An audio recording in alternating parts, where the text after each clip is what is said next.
November 8th, 2021 special meeting of the Parks and Recreation Commission. This is a teleconference meeting with the commission members, city staff, and members of the public participating remotely to ensure proper social distancing in this federal, state, and local emergency. I'd like to start by introducing the staff and commission members present. Commissioners present include myself, Commissioner David Thomas, Commissioner Jennifer Baskin, Commissioner Peter Diepenbrock, and Commissioner Aurora Brosnan.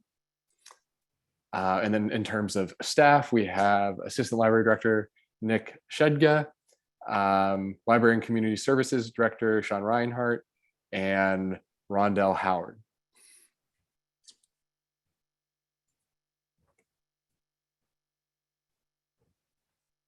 Okay, so Nick is also the staff liaison for the commission. Nick, will you please take a moment and provide instructions to the commission and members of the public in attendance on how the meeting will proceed? Sure. So for commissioners and other staff folks on this side of the panel, ask that you keep your cameras on and your microphones off until recognized by the chair. For members of the public who are attending who would like to make a public comment, the chair will call for public comment at various points throughout the agenda. If you want to make a public comment, please use that raise hand function down at the bottom of your Zoom screen, or if you're a dial-in attendee, press *9. I'll then unmute you and allow you to make your public comment. Public comment is limited to 3 minutes per commenter. Please state your name and city of residence when making your comment. Awesome. So because this is a special meeting of the commission, there's no general public comment. So after each item, I will call for public comment kind of individually. Okay, so moving to regular business. Our first item, C1, is to approve the minutes for the joint meeting of the Parks and Recreation Commission and the Library Commission of November 15th, 2021. So I'll go ahead and motion a vote on that. So are there any other commissioners that are willing to give a second?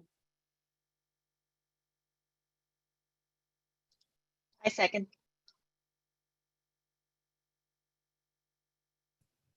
Okay, so we have a motion to approve the minutes from the special joint meeting of November 15th, 2021, seconded, motion made by Chair Thomas, seconded by Commissioner Brosnan. Commissioner Baskin, how do you vote? I was not there, but I believe I can vote in favor of the correct note-taking of the meeting. So That's correct. Yes. And Commissioner Diepenbrock, how do you vote? I vote yes. The motion passes unanimously. Thank you.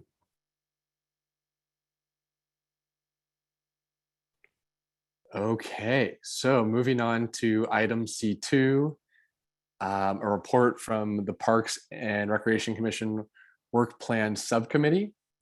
So this subcommittee was myself and Commissioner Mark Bryman, who is not here today. So maybe I'll quickly share my screen and show the work plan that we came up with. Nick, is it possible to do this? Yes, you should be able to share. If you can't, let me know. Okay, excellent. Nick, can you confirm that you can see a text document? I can see it. Okay, awesome.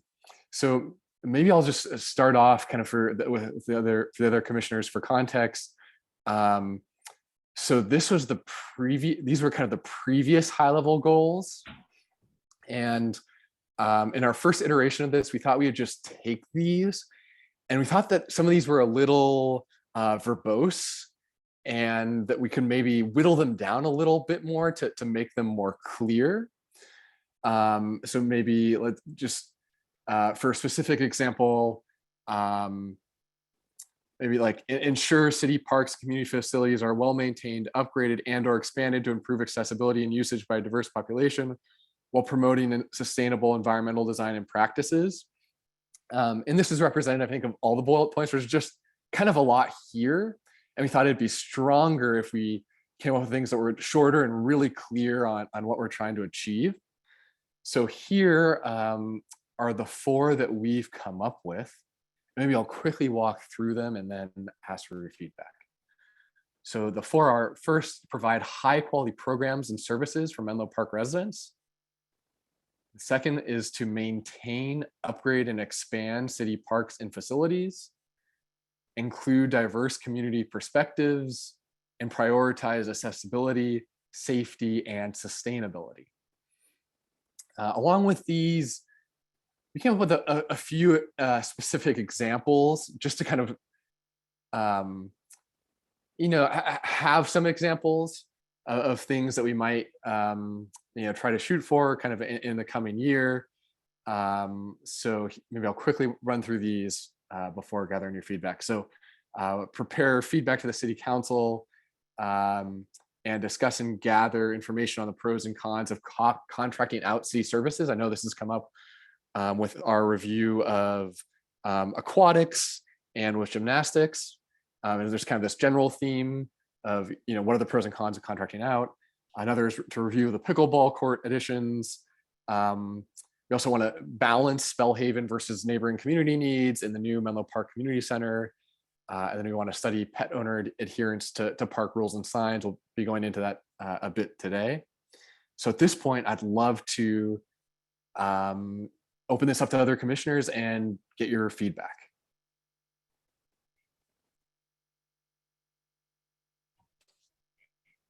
I'll just jump in here. I like the idea of making it a bit more concise.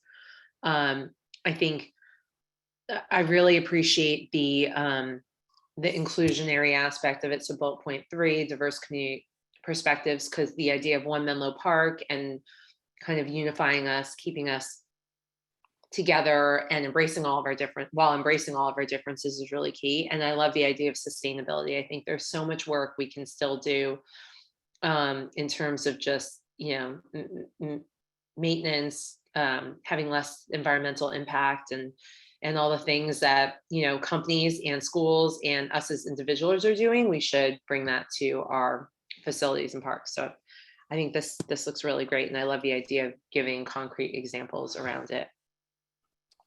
Yeah, I agree. I like how concise it is. And I think it hits all the key areas that we've been discussing in our last several meetings. I think it looks good.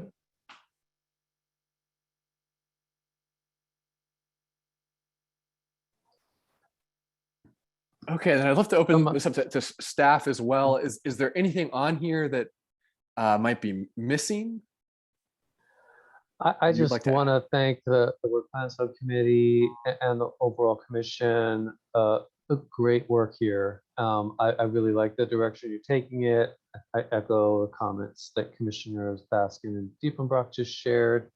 The only element that you might consider working in is there is that kind of guiding document that exists, which is the Parks and Recreation Facilities Master Plan, which there are, there's 20 years worth of sort of parks and recreation and fields and those needs, mostly on the capital improvement side that's there. So I would suggest that, something along the line of inform and advise staff and city council to, carry out the goals and projects in the Parks and Recreation Facilities Master Plan. And you could probably even make it more concise than I just said it. But that's just such a important document that was just completed a couple of years ago. I think a name check in here would be beneficial. Okay, great. Thank you for that feedback. We'll definitely incorporate that. And then if there isn't any other critical feedback, then I think we'll keep fleshing this out as we kind of figure out what we want to prioritize in the coming quarters, and at some point, perhaps communicate this back kind of upstream, perhaps to the city council. So I think that completes this item. And maybe I'll actually just also do a quick check for public comment on this item. Sure. If any member of the public would like to comment on this item, please use that raise hand function on your Zoom screen or press *9 now.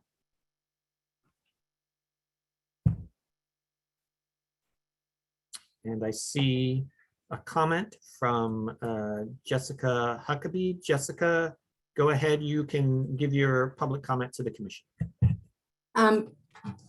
Can you tell me if this is regarding the pet owner adherence to park rules and signs, or are we still on a different topic? We're still on a different topic. We're talking about the subcommittee report. Okay. That's the Willow Oaks Park is the next item on the agenda. Thank you. Actually, just one other thing I thought about, if we don't have any other public comment. There isn't any other public comment. Okay, great.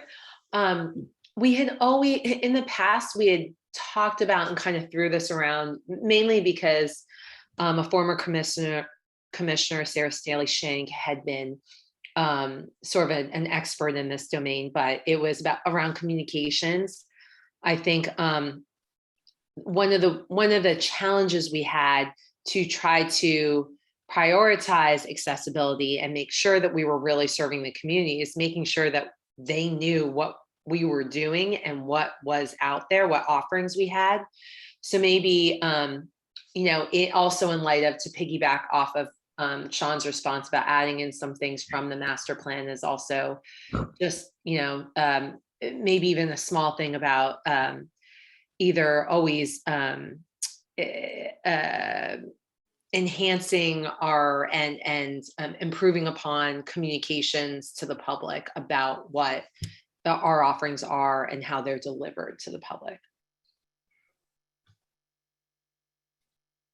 Because we always toy around, I know even with pickleball, it's like, how do we describe and get out there with these new things? Do we use signs? Do we use a web presence, email, phone, flyers? How do we communicate? And what's the best, most efficient way?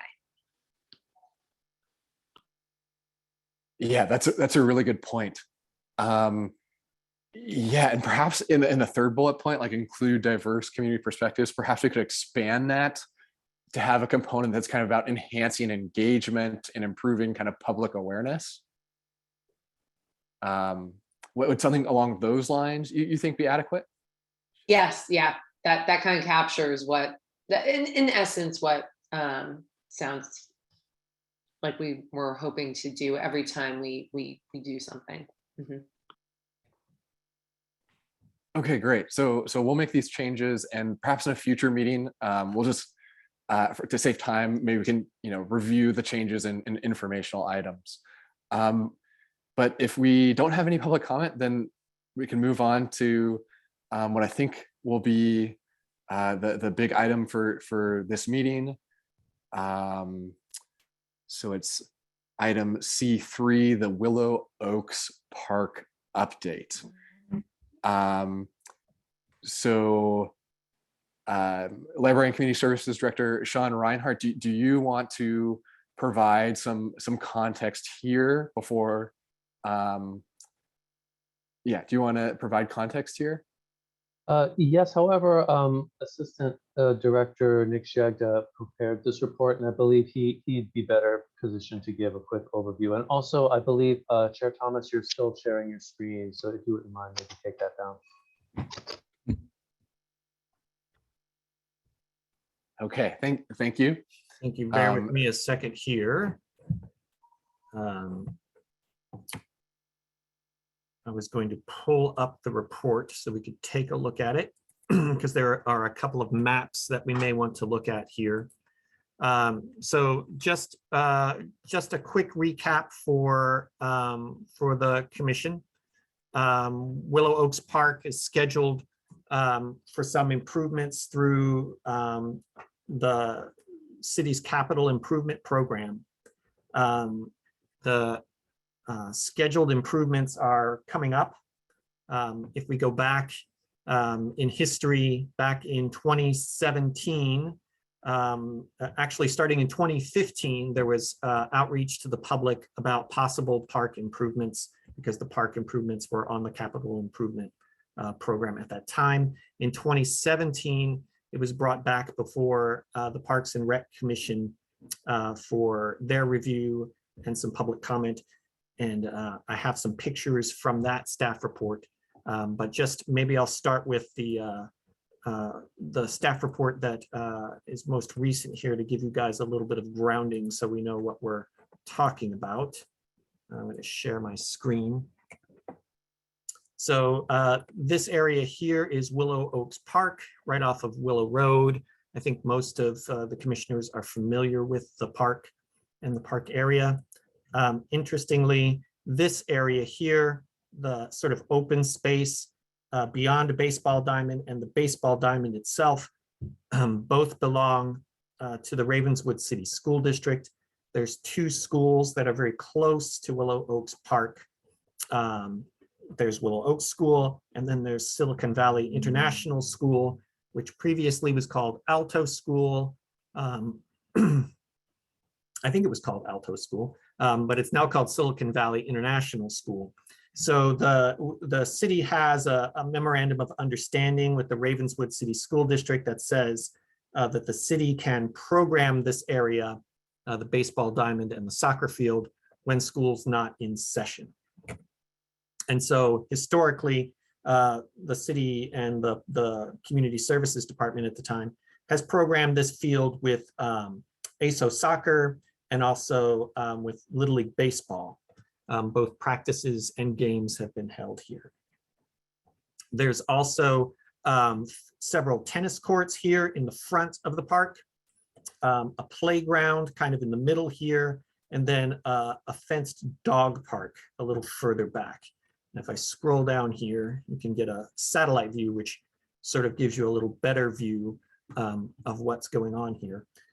So proposed for the changes proposed include upgrades made to this dog park area, the addition of restrooms, because there are no restrooms at Willow Oaks Park now, placed here sort of in front of the tennis court area, upgrading the playground itself, the play structure, and improving the pathways and connecting a bike path into Elm, which is, I believe, this street here, which then there's a sort of bike way through the park, but that would connect it over to Willow Road.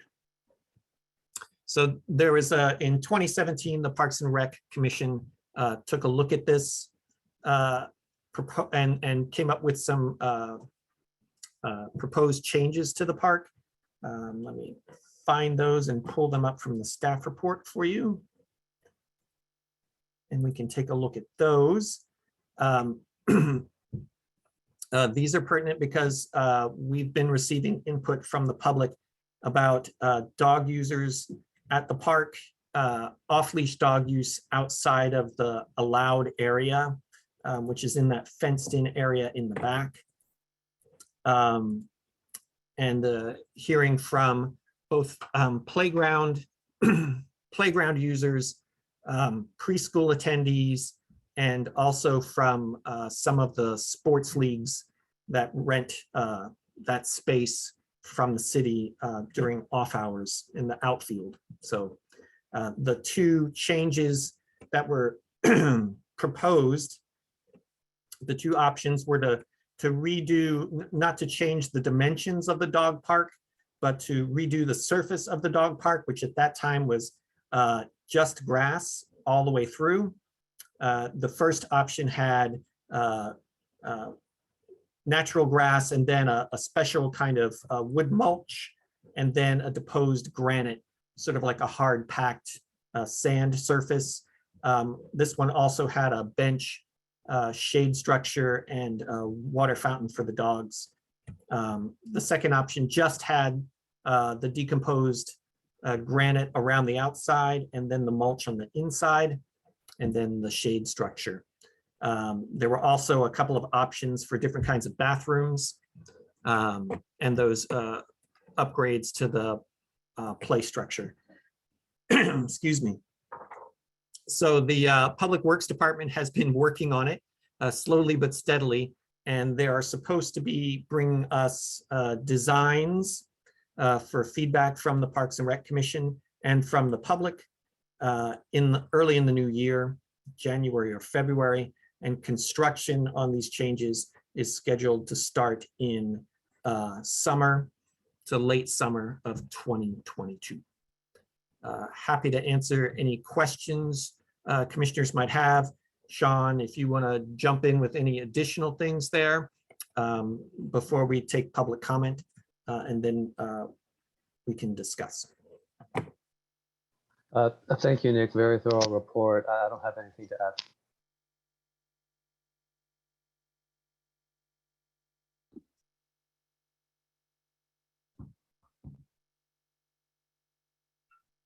Okay, so do we want to move to public comment on this item next, so we can hear about some of the community members' kind of experiences and frustrations, and then maybe we can discuss them further? Sure. So if anyone would like to make a comment on this item, please use that raise hand function now. I see Ms. Huckabee. And you can unmute yourself and make your public comment. Hi, I want to read you a letter that I sent to the Chief of Police, the Parks and Rec Commission, and the City Council, as well as the mayor back in September when I started having issues at the Willow Oaks Park. It says, I am very concerned about the off-leash practices at Willow Oaks Park, Ravenswood School property. I go to Willow Oaks every morning, Monday through Friday, to drop off my 3-year-old at school. I usually arrive with my daughter between 7 and 7:30, and we stay until about 8:30. I also go there between 5 p.m. and 6 p.m. My daughter has been knocked over by one of these off-leash dogs, which happened to be a German Shepherd. She's 3 years old, so that was a large concern of mine. The owners displayed little concern. I have tried to ask them to put their dogs on the leash, but unfortunately it has been met with a lot of resistance.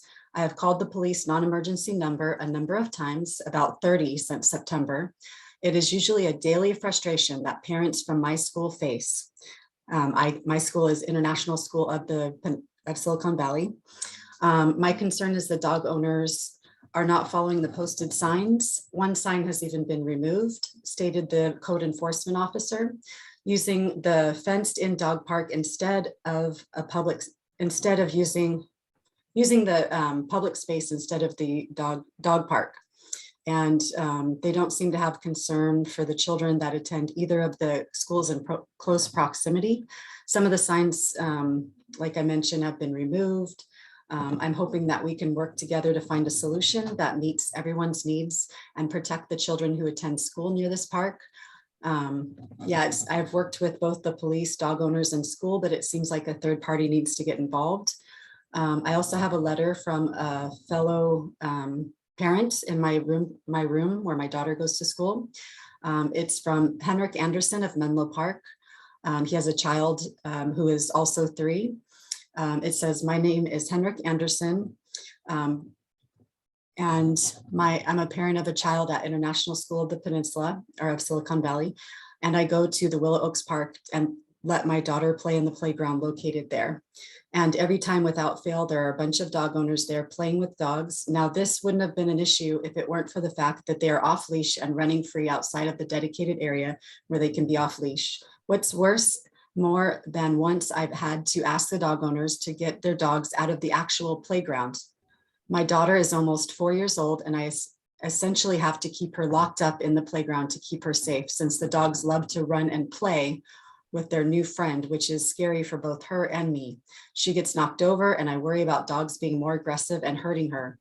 This is maddening, since all around the park I see signs clearly calling out that dog owners need to have their dogs on a leash. Calling them out only makes them mad, which I've been flipped off, I've been insulted, I've been called bad words in front of my 3-year-old. And which is insane because it's as if they think I'm breaking the law by asking them to keep their dogs on the leash, not the other way around. This has been going on for as long as I've come here, about a year. And I doubt it started when I started going here. I'd hate for this to continue until a child is hurt or killed. So I'm curious to know what Menlo Park and its Parks and Rec Commission and mayor intend to do about this. That's it. Thank you very much for your comment, Jessica.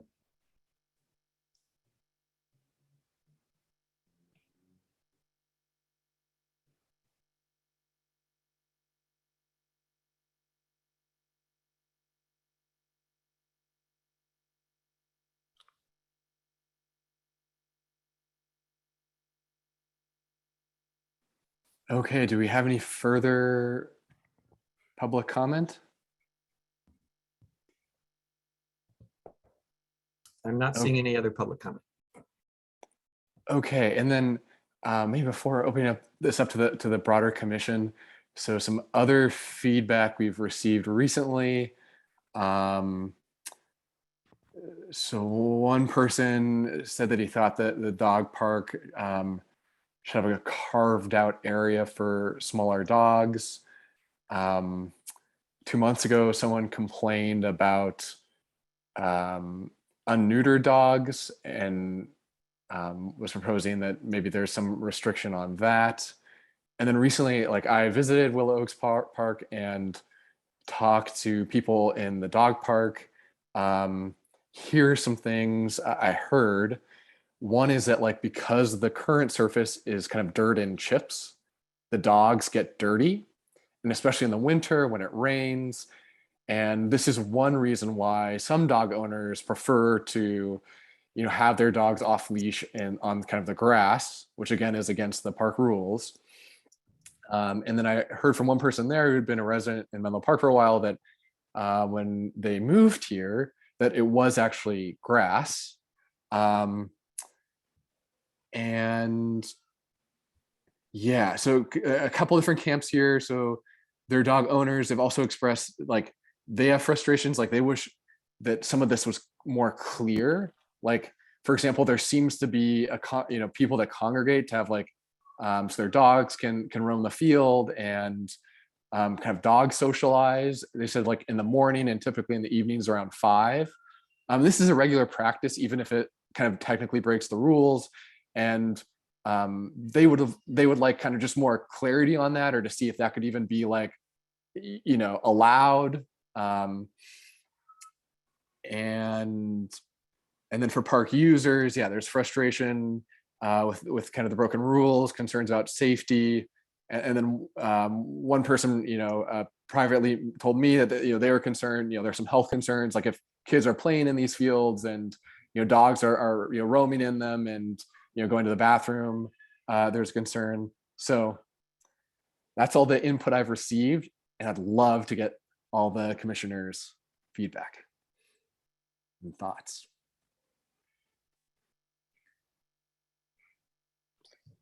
All right. Oh, sorry, Aurora, go first. I'm just curious, do we have any parks that have got a free area for dogs to roam?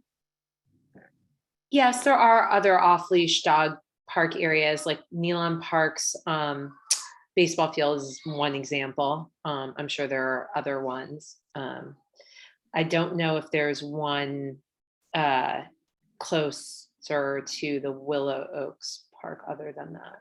Not a city facility. There's the off-leash park that sort of shares space with the outfield at Nealon.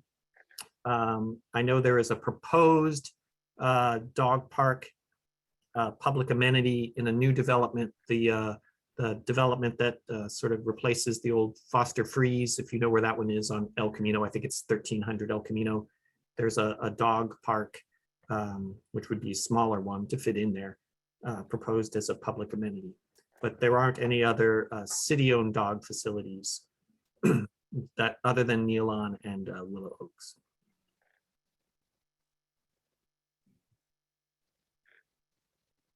So if I can chip in, like there are two ways I could see us engaging with this. The first is, by making changes, as we're going through this upgrade process to Willow Oaks Park, can we do things like introduce surfaces that would be more encouraging to dog owners so that this, mitigates this issue? And then I think that the second question here is, are there other strategies to encourage rule enforcement? So I'd be really curious if commissioners have had any experience with this or have any suggestions on how we can, one, maybe clarify what the rules are, and hopefully get consensus that those rules make sense, and then, get people to kind of follow them. David, I might not totally clear. Explain how your idea about how I know you mentioned this earlier, how the surface affects the dog owners wanting to have their dogs off leash. How's that work? So I hope when I visited, and spoke to about roughly 3 different dog owners, they said that if there was grass, it'd be, when their dogs run around in it, they wouldn't get as dirty. And especially in the winter when it rains, if dogs run and in the current surface, which is kind of dirt and chips, they can get really dirty and then they need a bath. So dog owners kind of don't want to take their dogs into the fenced in dog area. And so instead they kind of break the rule and have them roam in kind of the school's kind of, open grass area. Which is what's causing the problem. Okay. Yeah. So to give the commission a bit of historical update, when this was, many moons ago, I want to say, when we were talking about the 3 parks that are part of our plan that we will be working on, and we had toured, same thing, we were on a tour at Willow Oaks Park, and a number of dog owners came and chatted with us there. They said the same thing. We took a look at where the enclosed dog park area was, and they said their dogs, that's one comment, absolutely, it's a frustration for them to have to give their dogs a bath, but B, even the dogs themselves did not enjoy running around on that type of surface. So that, I think this is a 2-part sort of process for us. It's one, which I think we've done the research and we should continue to engage the community, is when it is time for us to develop this new dog park for them, make sure it's the right surface and area size that will suit dog owners, which I think we're honing in on, and we should engage them further. But in the meantime, there is an area and rules in place for a reason. We struggle with this in the off-leash dog park area in Nealon, in the sense of there are people who aren't watching their dogs all the time and socializing.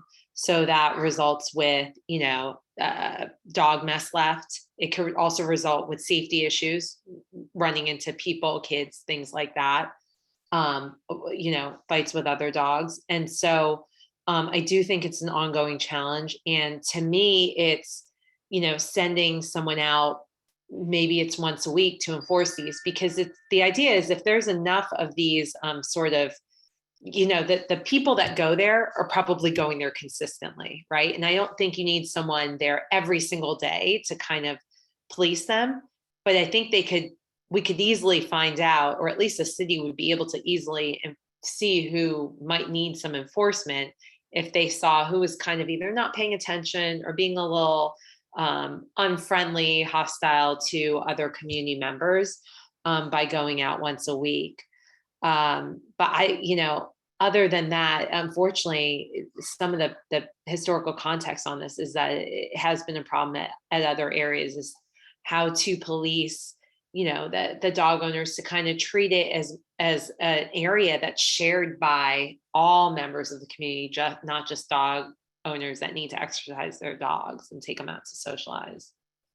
So I think we have sort of the immediate concern that needs to obviously be policed and enforced, because they're rules for a reason. but then, the next step of engaging and maybe even carving out a temporary area that is more suitable for the dogs to run in until, a more permanent fix is able to be made. That's Totally just some agree. thoughts. Totally agree. Yeah. Yeah. So I'd love to get the staff's thoughts on this. Like,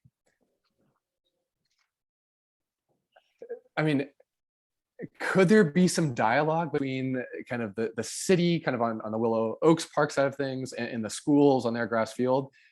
And would it be possible maybe for, like, I don't know how realistic this is, but maybe like 1 hour each kind of weekday evening to set up a little, fenced off area where dogs could run in the grass of kind of the schools, kind of grass park? Would something like that be realistic? First of all, I want to thank the member of the public for sharing the letter that they had sent previously. It's really helpful to hear directly from folks who've experienced some of these issues. And I also want to just thank the commission for reviewing this and for offering some really great insights and feedback so far. I think Commissioner Baskin kind of summed up, there's sort of two tracks here that we can kind of see. One is sort of more immediate, and the other is maybe, maybe a bit more long term. So one thing about the school field, first of all, the city does not own that. So there's, sort of the coordination with Ravenswood School District and the schools who are currently leasing those properties from the school district to consider. And so maybe more on the longer term track, coordinating with them about what exactly we can do jointly to deal with this. Also, I think the concept of identifying an area somewhere in the city that can kind of meet this need makes a lot of sense. For us, I think, especially for the larger dogs, they do need a little bit of room to run. And one of the challenges that I've encountered and observed with dog parks is if it's not large enough, then especially when there's a lot of larger dogs, it becomes less desirable just because it's just not big enough. And but back to the school field, I think that one of the big issues there is the dog waste that can accumulate there. So allowing dogs onto an area that really is designated primarily for children's play, it's very difficult to keep it clean. And we're talking about dog waste, so it can create a lot of problems and even like health concerns for the children. And I think in that site in particular at Willow Oaks, that's a school field first. I mean, it belongs to the schools, and it's part of the school campus. And so, that might not be the best location to identify for maybe kind of an open run area, but there are other green spaces in the city and relatively near there that we could maybe look at. So again, that's a little longer term.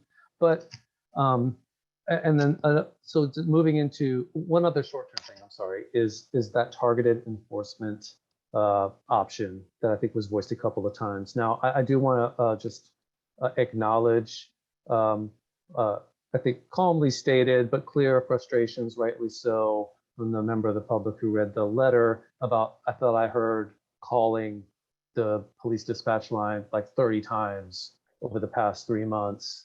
And to limited effect, and we've actually, staff has received some comments from other members of the public as well, and one in particular actually just came in today that was kind of along the same lines, but even mentioned that they'd witnessed a uniformed, whether it was code enforcement or police officer, come out and encounter and talk to some of the rule breakers, the off-leash folks.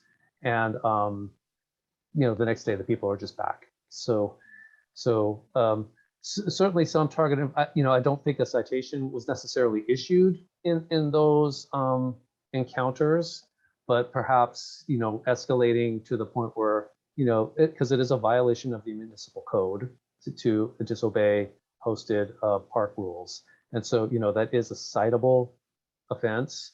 So if there's like repeat offenders, one thing that the staff, we've made a note is to circle back after this meeting with police department, and specifically this would be code enforcement, to talk about maybe a little bit more toothy enforcement is kind of called for at this point in time. If you talk to folks and it's still happening, then you might need to take it to the next level. So those are some short-term things. Longer term, it's actually more medium term. As the presentation that what Nick presented earlier points out, this park has been identified for improvements to the site, at least the city-owned portion of it, including the dog park. And I think resurfacing the dog park makes a lot of sense. That's why it's in the facilities master plan for improvement. And that's why it's actually one of the next ones up in the public works project cycle, because the need is pretty significant to redo the dog park so the surface is more attractive for dog park users. They've got their shade structure, they've got better situation for the water, all those kind of things that make the dog park, better than the field, in addition to the restrooms and some other things. But another element that I don't think it was not discussed in the previous design work and outreach, and maybe something we want to talk about when Public Works brings this project to the commission in the next month or two, is potentially using the built environments to discourage off-leash use of the field. So for example, just a low fence that just delineates, that field. It's got a gate in it to walk through it, but there's a fence there, very, very clear that you're not supposed to go in there unless, you kind of have, business in there, like if there's a kid's soccer game or something like that. Sometimes that, because that's always on 24/7, it's always there. So maybe that's a thing that we can consider, and maybe roll that into the actual project work, which is set to start in the summer. So so those are some thoughts on all of that we've just discussed. Happy to answer or provide any clarifications. I really like that idea with the low fence. I think that's a great way to, kind of disincentivize this behavior. And like you said, it's kind of always there, where it seems like, code enforcement through individuals, especially if, some of these events, like, a dog kind of behaving aggressively towards a child or something, are so rare that it'd be really tough to catch if someone's just periodically kind of visiting. Whereas I like the idea of that fence, which kind of always to make it a little tougher. I'm also curious, has the Ravenswood School District, have they ever reached out to the city about this issue? Because it's really No, like they- it's on their park that it seems to be. They haven't, but they don't really use that playing field, I think, the way that we think of. We would use it as a city if we had access to it during the day. We would probably program that with, league games and things like that. So because it hasn't sort of been front of mind for their use, they haven't reached out to us on that. The MOU, I believe, is expiring in 2025. So, but that doesn't mean that we can't go back and talk to them about the MOU. The MOU right now has the city responsible for maintaining the field in exchange for us being able to use it during off-school hours. So some of the issues there for the field users, like the ASO soccer users and the baseball field users, I think if we did, if our Parks Department had enough resources to do a better job of keeping that field in excellent shape, it would be used a lot more. And that might be a sort of way to sort of passively discourage off-leash dog use. Because if you've got a lot of people playing ASO soccer there, playing baseball on the field, like some of the other playing fields throughout the city, people wouldn't have time to run their dogs on the field during those times of day.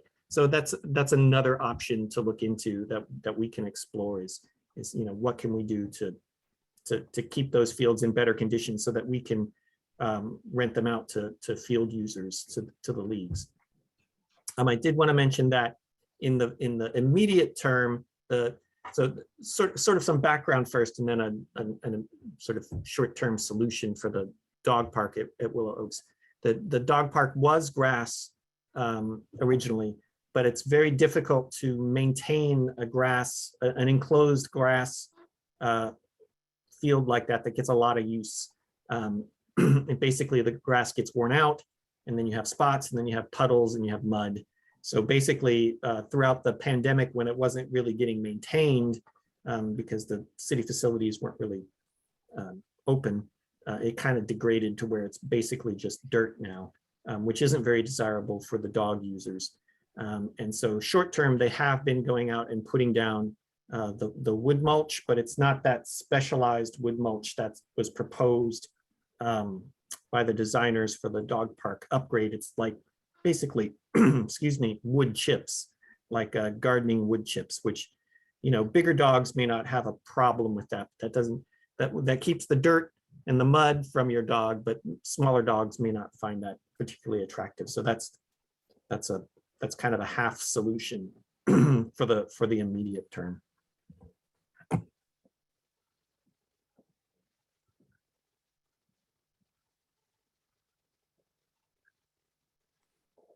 Okay, so I think we've had an informative discussion. I think one of the key things is to kind of delineate the responsibilities that, kind of the open area is controlled by the school, and the park controls Willow Oaks Parks, and we're in this process where we're making upgrades, and that's a great opportunity for people like Jessica Huckabee, who provided really insightful feedback today, for members of the community to get involved and, hopefully, push for changes that can discourage, breaking of the rules and the potential for these kind of incidents. So again, we really appreciate the public feedback, and there's some interesting ideas here that I'm sure we'll discuss in 2022 as we start to kind of give more feedback on the exact kind of upgrades to the park. Yeah, so if no one has anything else to add, then I think we can conclude this item and move to presentations. So the first one is an anticipated timeline and format for city organized community gatherings and observances by Sean Reinhardt. Yes, thank you, Chair Thomas. So this is kind of a continuation of a discussion about community gatherings and observances that I believe the commission started, I think it was in August, possibly September. You may recall representatives from the Chamber of Commerce came to the commission and kind of talked about what they were sort of forecasting for their events in 2022. So we've gone a little farther down the road on the city side, kind of looking ahead to what our city organized community gatherings and observances might look like in a post-pandemic world, starting in 2022 and moving forward. So some of this we talked about at the previous meeting. Some of the major considerations that we have when contemplating city organized gatherings and observances at this time is that we still are under a number of COVID-19 related precautions and rules. The Omicron variant. I just saw today that most counties in the Bay Area have slipped back into the highest tier of transmission of the virus. However, hospitalizations remain low because we're a high vaccinated area. So it's kind of a mixed bag of news, and that's still the world that we're in. So we're cautious about large congregate gatherings, and we anticipate that'll be the case for at least through the winter and possibly into spring. Also, the city was significantly impacted by the pandemic in a financial way. Currently have a limited budget and staff capacity for community gatherings. In fact, the city council, a budget for community gatherings was essentially eliminated during the pandemic and has yet to be restored to provide the resources needed to stage, especially like the larger scale events that like close down streets and have thousands of people. I also want to remind the commission and bring to attention a major factor for us in our department and in the city is the construction of the Menlo Park Community Campus facility that is scheduled to open in 2023. That is the major project for the city. All hands on deck to ensure that that facility gets completed and is successful. It will take our department a lot of our attention in next year, and it will take a lot of the commission's attention next year, and in particular in the early part of 2023.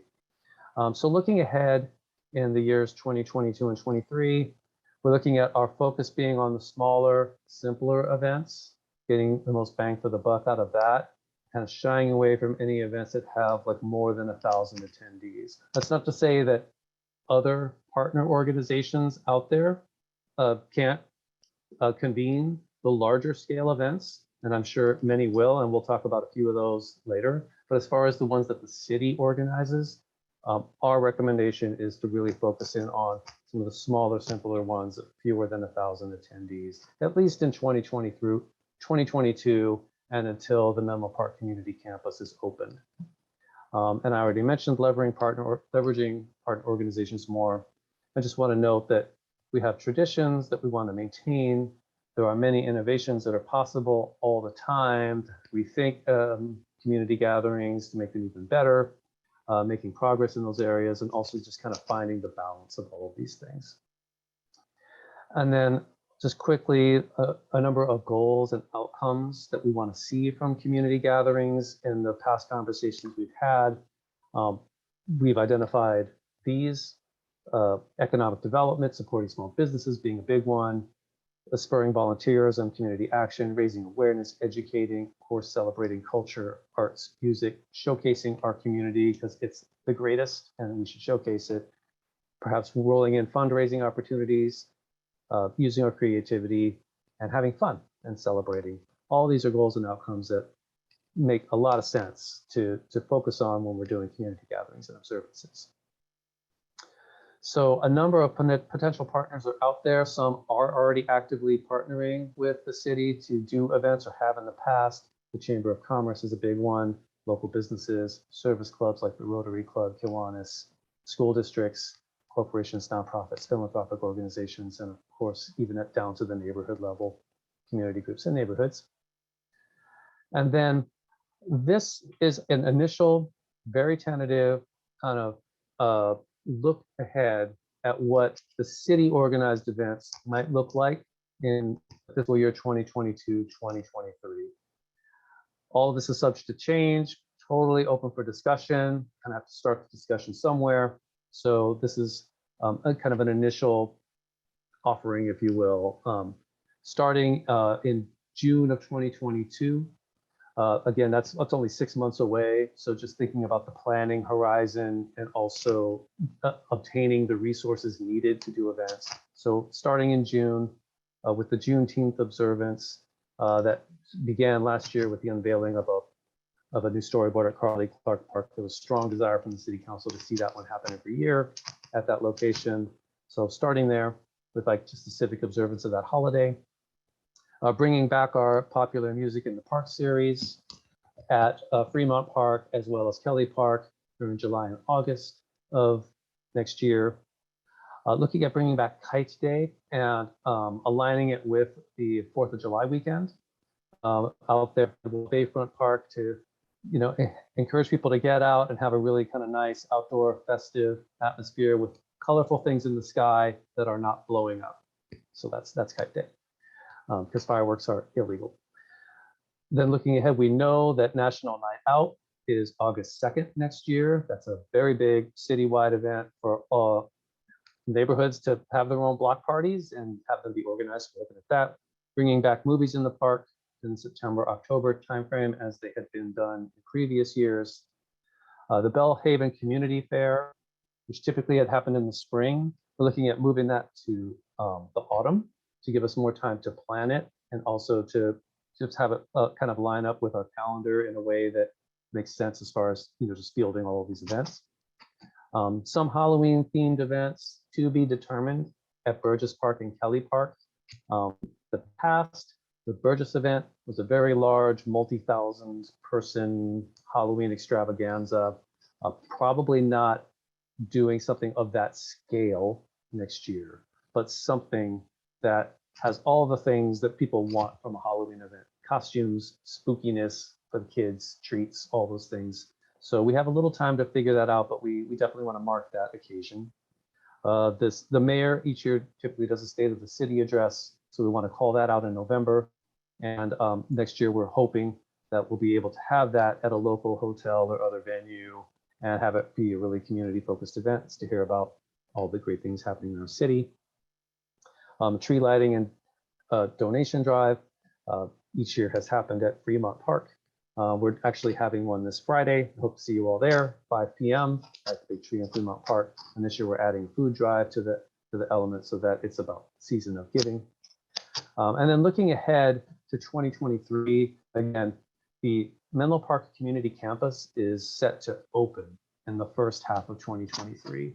So our department, in fact, all city departments, will be very, very focused on a 3 to 6 month period of getting that facility up and running, populated with the furnishings and equipment, getting the staff in place, getting them trained, getting it ready to go. So we want to be careful not to overcommit ourselves to like large scale events in that time frame, because we really want to be focused on the community campus. But one that doesn't take a ton of like on deck time to do and has been very popular in the past was the youth poetry contest, probably on the theme of what will the new facility mean to me.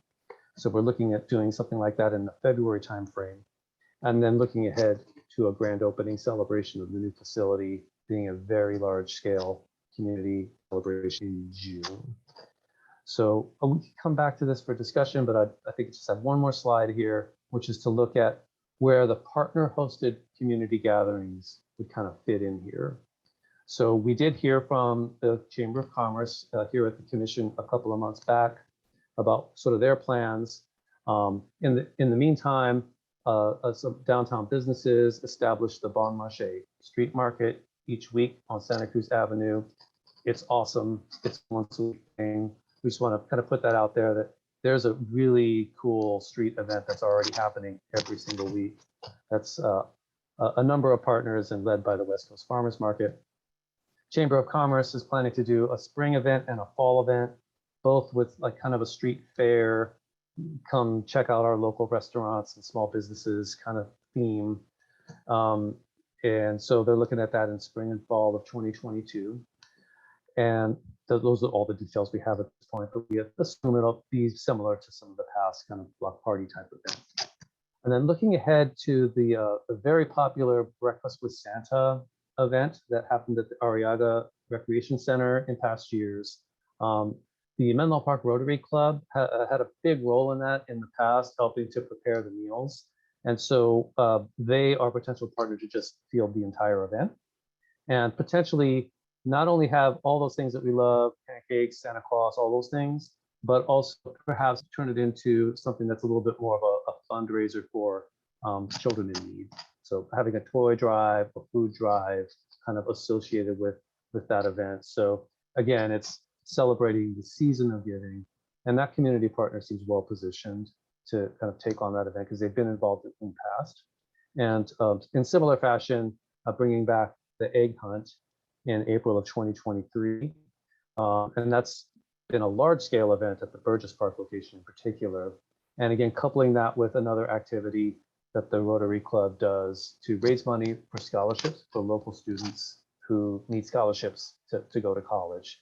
And so, kind of, again, having community gatherings that have that additional purpose of making sure that all members of our community are benefiting from these activities, either by participating in them or that their participation leads to assistance for others in need. So that's kind of the rundown as we sort of conceive it right now. We'd really love to hear the feedback from the commission. And that's the presentation. Thank you.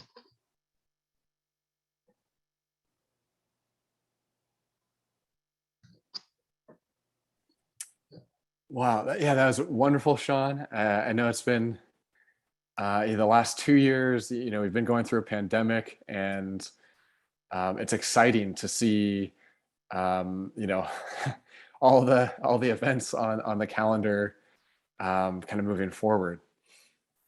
So yeah, I think that it seems like a great plan, and I know that these events are really popular, so I'm excited to see them kind of spin back up. And I know it also takes a lot of time and effort from you and other members of the staff, and it just makes it even more impressive when on the agenda when there are like 15 things, to think that each of those requires its own kind of effort behind it. So yeah, all that sounded great. Curious to hear what others think. Thank you, Sean. That's really informative, and also makes me feel good about the planning and sort of opening up and the re-engaging with the community in the future. I actually had a question regarding, I mean, this is not special events, but I just wanted to bring it up because it's something a lot of community members have talked to me about, and it's near and dear to my heart. And it feels like, after I've talked to a couple of city council members and even just read through the minutes of some of their meetings, gymnastics. Can you kind of give us some information around that? That was one program that I was just hoping we'd have a better idea, or even was re-engaging with by at this point, particularly because we've run vaccination clinics for children ages 5 and up, and schools.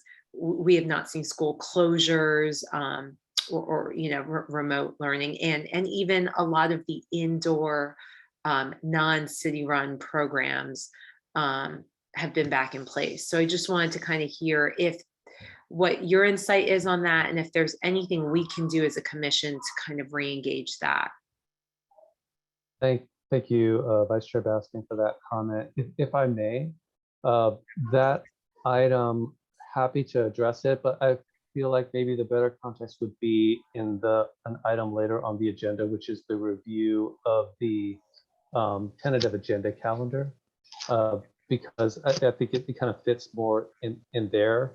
So gymnastics is certainly like, it's a service and a program as opposed to a community gathering. So if you don't mind, I'm happy to circle back to that at the next item.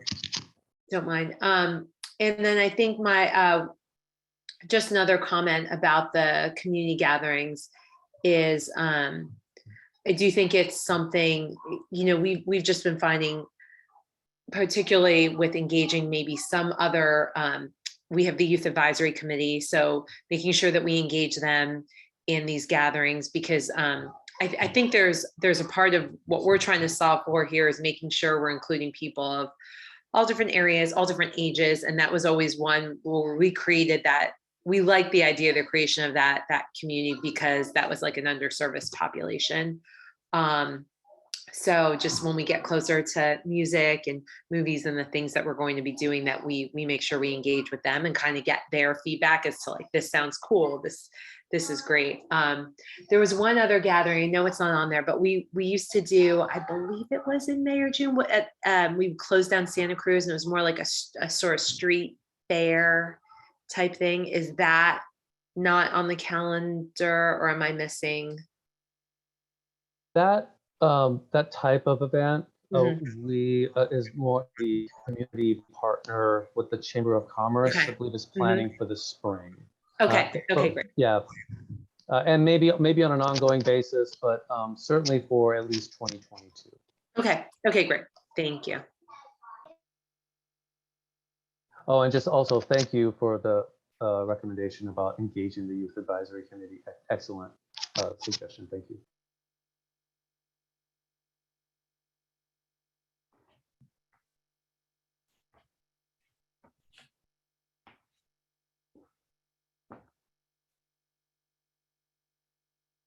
Okay, if there are no more commissioner comments on this presentation, then perhaps we can move to informational items. And informational items are transmitted to the Parks and Recreation Commission and staff's effort to provide an update on matters of importance to the commission. Informational items are not action items. However, a commissioner, city staff member, or member of the public may request to make a comment or ask a question on any of the informational items. So the first one is department updates. And so I'll let Nick take over. Sure. Though actually, I think Sean wrote the department updates item this time. A few things coming up, the tree lighting and holiday giving event on Friday. Please come to that. It should be fun. It'll be scaled down, but there will be hot chocolate and an opportunity to bring a non-perishable food item donation for Samaritan House. So I encourage you spread the word about that this Friday at 5. The winter spring activity guide is up on the city website, and that's good news. There are a lot more classes being offered for youth and children and seniors than there were earlier periods during the pandemic. So our contract classes at the rec center, at the Bellhaven Branch Library, which is standing in for the Onetta Harris Community Center. So it's good to see those classes coming back. The library story times I have started in person again, which is also welcome news. The story times at the child care facilities continue, but we've added 3 in-person story times Thursday, Friday, and Saturday at both the main and the branch library. And then if you have any other questions about any of the other updates, just let us know.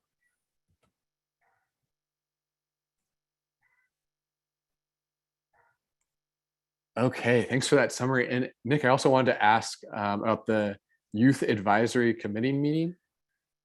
Oh, sure. That's actually, thank you for reminding me, even though I think I wrote the reminder for you to remind me, but still thank you for remembering to read the reminder. I attended the most recent Youth Advisory Committee meeting and just wanted to sort of fill you in on some of their planning. They are looking to hold some sort of film screening and book club pairing event for in February for Black History Month. They're still working on the details of that. And then for Earth Day, which I believe is in April, they were looking to do a service project and hoping to partner perhaps with Parks and Rec, perhaps with the City Public Works Department on a parks cleanup day. So whether they would sort of staff one particular park cleanup or whether they would sort of foster a citywide parks cleanup program, they haven't gotten to yet. But they asked me to sort of bring it up here just to sort of foreshadow that they may be coming before the commission in the early part of next year to talk to you about collaborating on that event. Yeah, that sounds great. Okay, so maybe we can move on to the next informational items. So the tentative agenda, which I have pulled up here. Right now in January, we have the pickleball pilot program review. We have some comparative data for the aquatics program which hopefully will answer some of the questions that came up from the commission and the public when Team Sheeper came and gave their presentation a few months ago. And that is in advance of the aquatics contract renewal, which will be going before City Council in February. There's also the annual field users approval, which we sort of kicked from the December meeting because, or the November meeting, because we had the joint meeting with the Library Commission. But that's something that the Parks and Rec Commission does every year. They review the list of approved field users and approve it. And so Todd will be coming before the commission in January to talk about those field users. Then moving into February and March, we start to get into the commission's review of some of those programming elements for the new MPCC. February, we've got sketched out the senior space and the maker space, and March, the fitness center, the gym, and the movement studio. So if you remember from that joint meeting, we kind of sketched out a calendar of different programming and elements that would come before both the Library Commission and the Parks and Rec Commission. Thank you, Yeah. Nick. And oh, go ahead, Chair Thomas. Sorry. Go ahead, Sean. Thank you. And just to circle back to Vice Chair Baskin's question about gymnastics, yeah, I think I'll respond to that in the context of what's here in front of us in February, a 6-month review of the program reactivation. So that's a relevant question that's already on the agenda. And so gymnastics reactivation, as the commission knows, staff made the recommendation to City Council on a couple of occasions, most recently at late October, to reactivate the program with city personnel, essentially with more or less the same format and resources as were in place prior to the pandemic. However, with kind of like a phase-in approach, because we're restarting a program after it has been shut down essentially for 18 months. The City Council at that time, I think Vice Chair Baskin, you raised a couple of points about vaccinations. That was one of the concerns that the City Council mentioned, was that young children were not yet eligible to be vaccinated. However, since then they are. The very young children, ages 0 to 5, are not yet eligible, but should be eligible by spring, is what we're hearing. And to your point, a number of other programs that have small children involved in those ages are open and reactivated. So, but at that time, the City Council, that was the decision that they made. And I'll add a little context. There were some members of the community or from outside the community who kind of made some comments to the City Council about potentially having a third-party operator operate the gymnastics program, basically, to outsource it. And so I think at that time, the City Council, sort of heard that. I will note that the City Council did not respond in any affirmative way to that possibility. At no point, and there were several opportunities where the City Council could have directed staff to say, hey, bring back an analysis that includes a third-party operator or outsourcing. They did not do that. And even when very clearly presented the opportunity to do that, really the focus has been and continues to be to reactivate the program as a city-operated program, more or less as it was before the pandemic. The question at this point, it's still an if. The City Council has not made that decision yet, but at no point have they given any indication that they're not inclined to do that. It's more a question of when. So to kind of finally answer your question, the city staff is bringing to the City Council a mid-year budget update in 2 parts. And the first part being next week, to basically give a status update on where the city is financially. I'll just, long story short, pretty well from a straight up bottom line perspective. Expenses are lower than anticipated, revenues are somewhat higher than anticipated. So there's some room to make some amendments on the positive side. But next week, the focus will be on amendments that were currently in the pipeline, things that were already funded, and it's just a question of activating them. Right now, the target is January 11th for the second part of the mid-year budget update to go to City Council, and that would be for new, not currently funded requests. And the gymnastics request will be among them for the City Council to consider. And that would be basically, well, it will be the exact same proposal and request that went to the City Council back in late October. So, that's going to be the date of the follow-up. Of course, that's always subject to change. That's where we are now is January 11th is the target date for the gymnastics program reactivation to go before the council again. Thanks, Sean. Thanks. We're eagerly looking forward to that. Yeah. Yeah. Thanks, Nick and Sean, for walking us through this and giving us more context on the gymnastics issue and this broader issue of contracting things out and how kind of the city council's received it. I think that the agenda looks great. It seems like our next meeting we have a couple meaty items. I know pickleball we'll probably have a long discussion, and so it'll be good to get those out of the way, because then in February, the Menlo Park Community Center and our kind of joint work with the Library Commission really ramps up, and that moving forward will probably be a big component of our meetings. So I think it's great that we're trying to get a lot done in our next kind of meeting in January.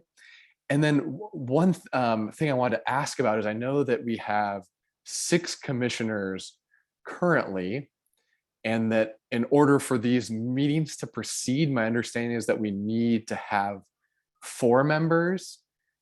Is that correct? Yes, that's correct.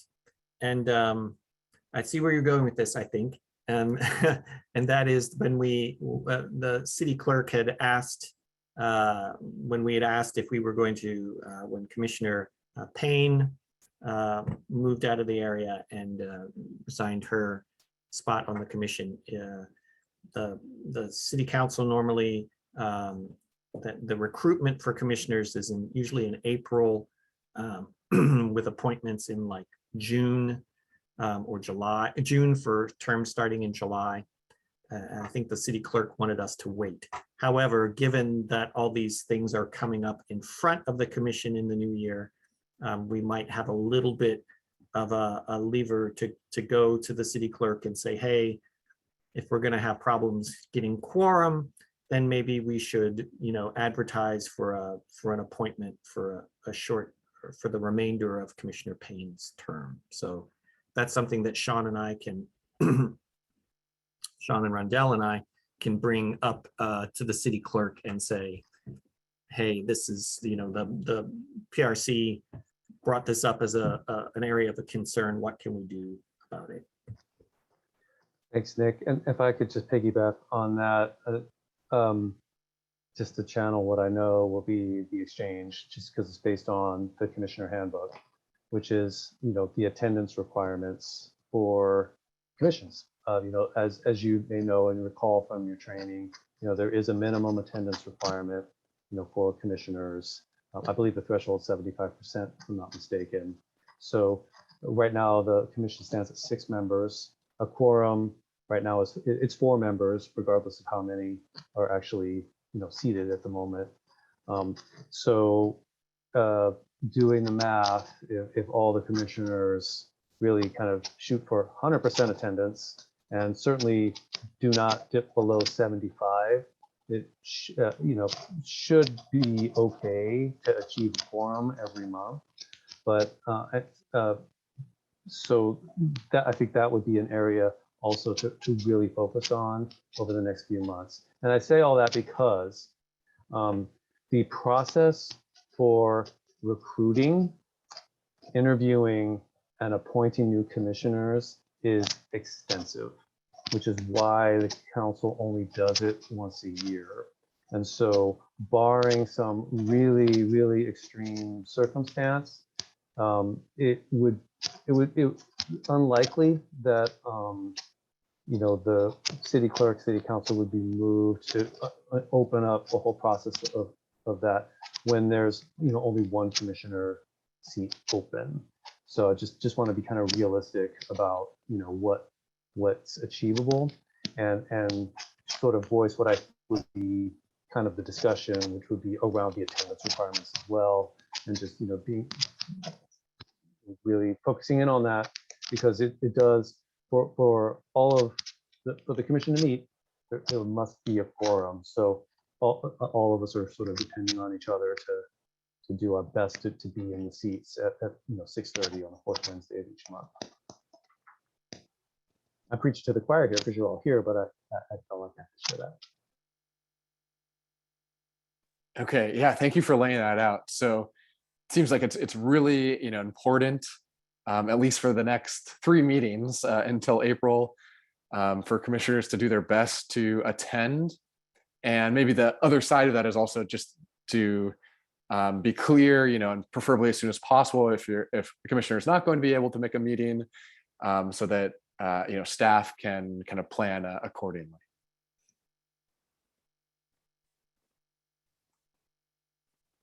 Okay, so on to the final component of this meeting, which is the segment for commissioner reports. So I have one that is something we've talked about before, and I was hoping to start making it a little more concrete and solicit volunteers. And that's this idea that originates from Nick, and that's been done in the past of park tours. And I know there are some concerns that doing them during the winter, it's not the best time to show off the parks. But my thinking is it's better to it's such a great idea that it's probably better to do than to kind of hold off on. And here's how I was thinking it could be implemented. In order to satisfy the Brown Act, so we'll be kind of below quorum, so we don't have to go through some of the difficulties there. I was hoping to split up into 3 groups, and each group will have a leader. So we'll have 3 leaders, and over the next quarter, so the first quarter of 2022, the leader will get the 2 to 3 people in their group, and along with staff and some members of Public Works and potential, depending on the leader's prerogative, also potentially members of the community, they would visit parks for roughly 90 minutes at a time of convenience for them. And we'd split up so that each group would visit a different region. So one group would kind of visit the West region, one would visit the Central region, one would visit the East region. And yeah, so I was hoping at this time to get some feedback on this and see if there's anyone that would be interested in driving and being one of the leaders and driving this effort.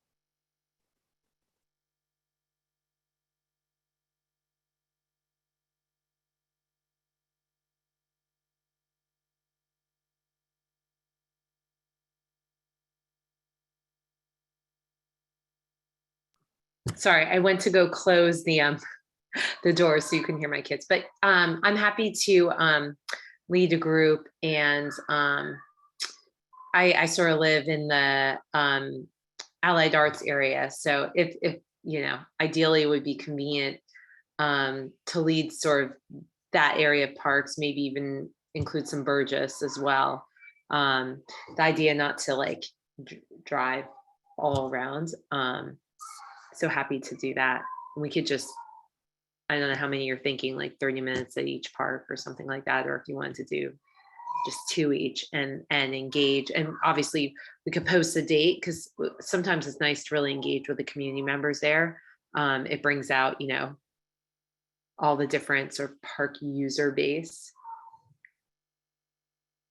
Definitely, and we're hoping to include members of the staff. My understanding is that there's kind of a bit of a changing of the guard, that's going on in terms of staff members with long time experience with some of these parks are retiring or have retired. So it's a really good opportunity if we do this soon to be able to go on these tours with people that have worked on these parks for a long time and can provide a lot of that historical context. And then, yeah, I think we're trying to limit the driving. So I want to give each leader, kind of full responsibility to kind of and ability to take this, wherever they want to take this. But for the central region, for example, again, since we're targeting kind of 90 minutes to 2 hours, we're thinking maybe for that region to do Burgess and make it more recreation oriented. So visiting the Arriaga Gym, visiting aquatics, for example. But I'm really glad that you stepped up. And I guess, how would you recommend, so one, is there anyone else that would like to drive one of these kind of sub teams? And then what would be the best way to allocate commission members to teams?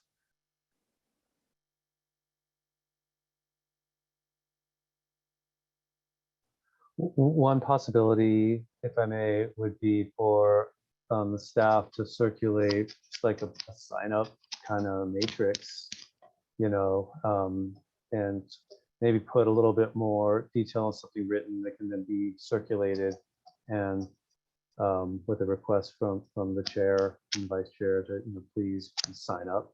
So that's one approach that comes to mind. Okay, that'd be great. And then the idea is like after the completion of this, then we would circle back and use this segment, these commissioner reports for the teams to just kind of highlight their experience and a few maybe interesting things that they learned. So yeah, I guess before we sign off, I guess I'll ask Commissioner Diepenbrock and Commissioner Brosnan specifically, would either of you be interested in kind of taking the lead on one of these tours? It's possible. I definitely would like to hear more about it, and maybe kind of hear, I don't know if could hear Jennifer's experience. And I mean, I'm not that familiar with these with all the parks, to be honest with you. So okay, I think really what's helpful for doing it, it kind of sounds like there's twofold. So in the past, when we've done a park tour, we were with city staff and department members that were fairly experienced, and at that point I would say they probably knew more about the parks than we did.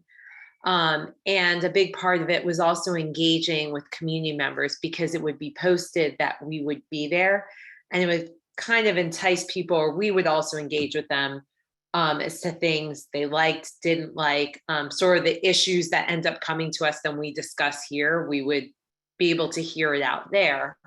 But now it kind of sounds like we might bring some knowledge to some new department staff that's coming in, and at least be able to talk to them about what's going on. So in some ways, Peter or Aurora, if there are parks that you do visit and you yourself, or of community members that have opinions or want to share pieces about it that are important, this is a good visual way to do it. Because I know sometimes we talk about, just going to use Nealon, and a point that's near and dear to your heart, Peter, like pickleball and pickleball noise.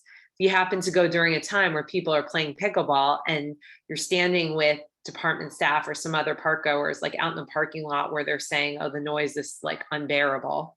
Sorry, I'm being dramatic, but you can actually hear, how it sounds from that perspective, or other people can. Same thing with Burgess, just the number of people that are there, how that playground is quite old. I think it's up next, but just what the demographics look like, and what people's feelings are, and what looks safe, what doesn't look safe. Just things like that. I feel like when you're there and you have experience and you have people that are there, it kind of helps get things done faster, because you've actually experiencing, really gets the ball rolling on on certain items we might want to fix or change or not change. Yeah, and if I can just jump in, I don't think Chair Thomas is suggesting necessarily that the PRC members lead the tours. I think that the lead that's being asked for is sort of organizing or sort of herding the cats to get the tour to happen. So staff would lead the tours as far as showing the facilities and talking about the different facilities and the programs that are offered there. So we would have some expert folks there to sort of help walk through and answer questions. It's just that the wrangling of commissioners and staff, I think, is what Chair Thomas is asking for assistance with. And what does that entail to herd the cat? I don't like, what would one need to do? Well, I think if we can help by having this sort of sign up matrix, maybe that we can get out in the field before the holidays so that you can see who's interested in what, because we can't have 4 or 5 commissioners go to one tour, because then we'd have to notice it as a public meeting for Well, the. I want to be grant clear. purposes. You can, but if that's We would going to have to, happen, yeah, we then would have could to give you notice the it as a post-it special note. meeting. So that's the main thing, is sort of figuring out who wants to go where, picking which parks or facilities that you want to look at. And then picking a time of day, a day of week that would work for everybody involved who wants to go there. And if I could just add in, helpful for the commissioner who's kind of leading the effort to identify, here's some key issues with this park or key features that we want to hear about, in advance, so that the staff experts can, make sure to speak to them. Helping just to spread the word among other community members, like, hey, there's this tour, come check it out, and I'll be there to answer your questions. And then the final piece, I think, really is to report back to the commission afterwards. Here's what we heard, here's some insights we gained, here's some, just sort of a report back. I think that captures what as I understand, what's being proposed here. Well, Yeah, I mean, exactly. Thanks for clarifying. Nick. yeah, as far as that goes, I mean, I'd be happy to go on a tour. Yeah, again, just not totally clear on the logistics and how it's going to work. Like, Jennifer, when you say, Burgess, does that mean you're going to spend 90 minutes at Burgess or what? I mean, how does that work? Yeah, that's what we were thinking for that one, just because there's so much there, and it's actually like physically, it's a large park. In the other areas, for example, in the west, we might be able to do the Stanford Hills Park and the Sharon Hills Parks, and then like in the east, perhaps we could do, Kelly and the Carl E. Clark Park. But the goal is to kind of keep it around, 90 minutes to kind of 2 hours, hour and a half, 2 hours. And in terms of these details, like which parks to visit and whatnot, yeah, I'm hoping that the 3 respective leaders can kind of take the lead in locking some of this down and with some of the scheduling. But, as Nick mentioned, that the staff would be leading the tours. So you don't have to be, an expert on a particular park to be the commission lead for it. Gotcha.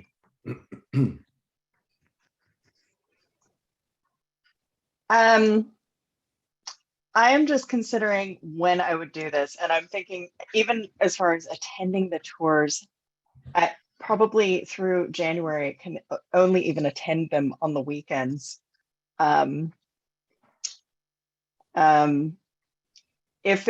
If somebody could help me with this, like putting together a spreadsheet and the names of all the people, then I'm happy to send some emails out.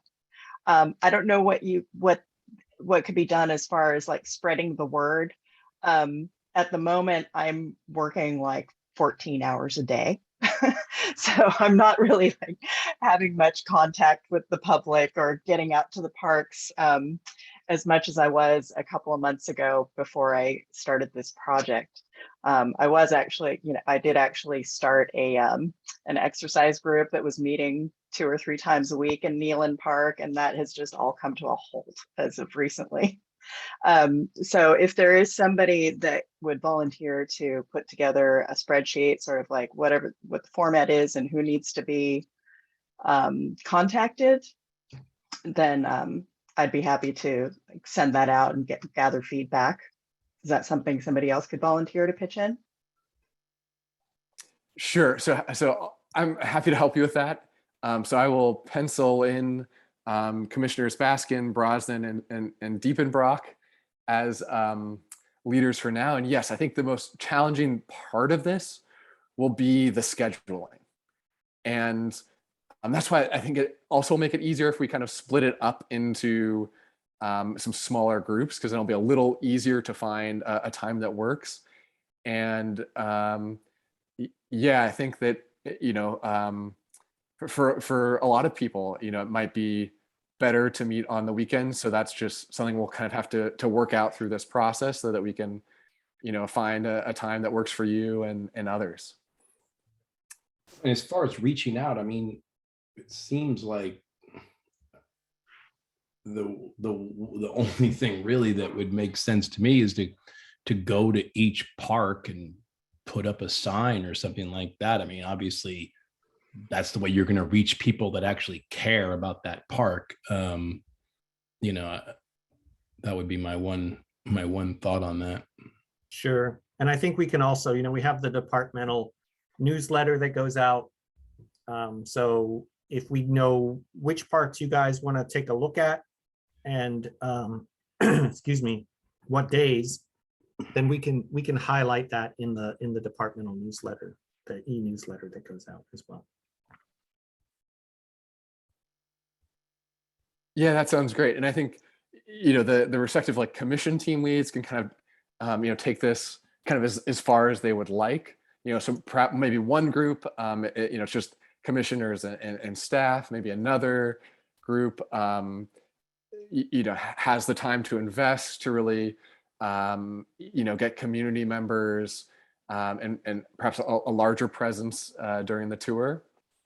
But this sounds great. I think we kind of have a better sense of what we're going to pursue here, and some commission leads are emerging, and I think we can do the rest offline. So with that being said, I guess, are there any other commissioners that would like to make a commissioner report?